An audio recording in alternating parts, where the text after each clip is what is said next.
ಎಲ್ಲರಿಗೂ ನಮಸ್ಕಾರ ಸ್ನೇಹಿತರೆ. ಇದು ಆರಂಭವಷ್ಟೇ.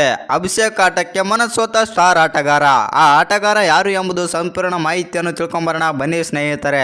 ಅದಕ್ಕಿಂತ ಮುಂಚೆ ನೀವೇನಾದರೂ ಟೀಮ್ ಇಂಡಿಯಾದ ಅಪ್ಪಟ ಅಭಿಮಾನಿಯಾಗಿದ್ದಲ್ಲಿ ಈ ವಿಡಿಯೋಗೆ ತಪ್ಪದೆ ಒಂದು ಲೈಕ್ ಕೊಟ್ಟು ನಮ್ಮ ಚಾನಲನ್ನು ಸಬ್ಸ್ಕ್ರೈಬ್ ಮಾಡ್ಕೊಳ್ಳಿ. ಇನ್ನು ಜಿಂಬಾಬ್ವೆ ವಿರುದ್ಧದ 2ನೇ T20 ಪಂದ್ಯದಲ್ಲಿ ಟೀಮ್ ಇಂಡಿಯಾದ ಯುವ ದಾಂಡಿಗ ಅಭಿಷೇಕ್ ಶರ್ಮಾ ಭರ್ಜರಿ ಸೆಂಚುರಿ ಸಿಡಿಸಿ ಮಿಂಚಿದ್ದಾರೆ. ಇನ್ನು ಈ ಪಂದ್ಯದಲ್ಲಿ ಆರಂಭಿಕನಾಗಿ ಕಣಕ್ಕಿಳಿದ ಅಭಿಷೇಕ್ ಶರ್ಮಾ ಮೊದಲ ಓವರ್ನಲ್ಲಿ 6 ಸಿಡಿಸುವ ಮೂಲಕ ರನ್ ಖಾತೆ ತೆರೆದರು.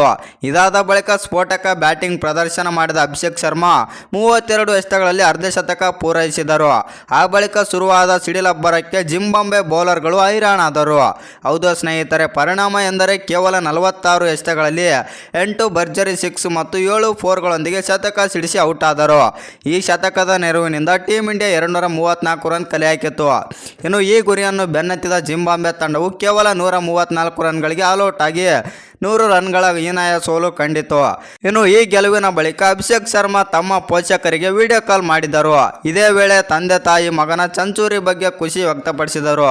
ಹೌದು ಸ್ನೇಹಿತರೆ, ಇದಾದ ಬಳಿಕ ಅಭಿಷೇಕ್ ಶರ್ಮಾ ಕರೆ ಮಾಡಿದ್ದು ತನ್ನ ಗುರು ಆದಂತ ಯುವರಾಜ್ ಸಿಂಗ್ಗೆ ಎಂಬುದು ವಿಶೇಷ. ಇನ್ನು ಈ ವಿಡಿಯೋ ಕರೆಯನ್ನು ಸ್ವೀಕರಿಸಿದ ಯುವರಾಜ್ ಸಿಂಗ್ ಅವರು, ನಿನ್ನ ಆಟದ ಬಗ್ಗೆ ಹೆಮ್ಮೆ ಇದೆ, ಇದು ಆರಂಭವಷ್ಟೇ, ನಿನ್ನಿಂದ ಇನ್ನಷ್ಟು ನಿರೀಕ್ಷಿಸುತ್ತೇನೆ ಎಂದು ಅಭಿಷೇಕ್ ಶರ್ಮಾಗೆ ಪ್ರದರ್ಶನದ ಬಗ್ಗೆ ಮೆಚ್ಚುಗೆ ಹೇಳಿದ್ದಾರೆ. ಇನ್ನು ಈ ವೇಳೆ ಅಭಿಷೇಕ್ ಶರ್ಮಾ ಧನ್ಯವಾದ ಕೂಡ ಹೇಳಿದ್ದಾರೆ. ಹೌದು ಸ್ನೇಹಿತರೆ, ಈ ವಿಡಿಯೋ ನಿಮ್ಗೆ ಏನಾದರೂ ಇಷ್ಟವಾಗಿದ್ರೆ ಒಂದು ಲೈಕ್ ಮಾಡಿ, ಶೇರ್ ಮಾಡಿ, ಹಾಗೆ ಇನ್ನೆಚ್ಚಿನ ಕ್ರಿಕೆಟಿಂಗ್ ಅಪ್ಡೇಟ್ಗಳಿಗಾಗಿ ನಮ್ಮ ಚಾನಲನ್ನು ಸಬ್ಸ್ಕ್ರೈಬ್ ಮಾಡ್ಕೊಳ್ಳಿ.